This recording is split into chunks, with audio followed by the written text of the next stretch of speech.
Good morning. Globally, conflict and economic uncertainty are again setting the tone for markets and policy. In Europe, the Russia-Ukraine ceasefire announced by Moscow appears to have collapsed within hours, with Ukraine reporting renewed drone and missile attacks. The BBC also notes Russia's Victory Day parade is set to proceed without tanks or military hardware, a symbolic signal of strain as Ukraine continues to take the fight deeper into Russian territory. Separately, the risk of renewed war in Gaza is rising, with talks reportedly stalling over Hamas disarmament and Israeli media suggesting preparations to resume fighting. Al Jazeera reports Israel's pressure is also aggravating divisions in Lebanon, with analysts warning the strategy may be aimed at forcing political concessions.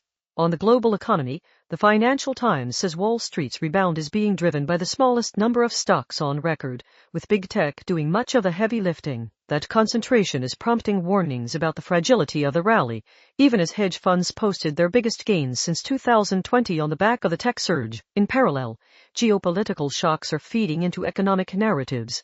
The BBC reports Germany's finance minister has blamed President Trump's irresponsible war in Iran for an economic slowdown, while the FT describes a MAGA divorce as the U.S. right splits over the Iran conflict. In the Americas, Al Jazeera reports Brazil's President Lula has met Trump as officials try to avert new U.S. trade tariffs, and Bolivia is seeing escalating protests amid economic turmoil and subsidy-related fuel price rises. On health security, the WHO is downplaying fears around a hantavirus outbreak linked to a cruise ship, stressing it is not a COVID-like scenario, because hantavirus spreads differently. Authorities are still working to track passengers who disembarked before the outbreak was reported. Turning to Australia, energy policy is moving from consultation to implementation. SBS reports the federal government has detailed a gas reservation scheme requiring exporters to set aside supply for domestic users. The Conversation says the plan is expected to create a modest oversupply in the East Coast gas market, though stakeholders are split,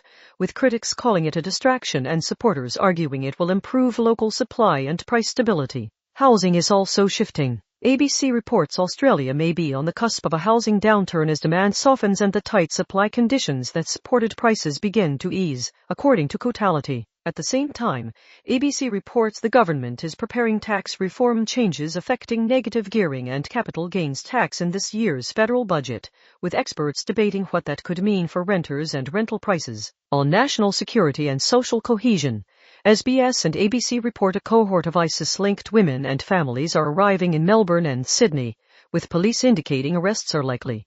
The women say they were willing to face detention to secure freedom for their children, making this both a policing and reintegration challenge. In politics and the public service environment, attention is on the Farah by-election. The Guardian and The Conversation describe a volatile contest between a community independent and one nation, with major parties not in serious contention and the result expected to reverberate through the political landscape in the week ahead. Locally, Western Australia's Supreme Court will hear a high-value dispute after the SMH reports a Claremont jeweler has accused a daughter-in-law of a $700,000 theft. That's the latest on the material developments shaping today's agenda.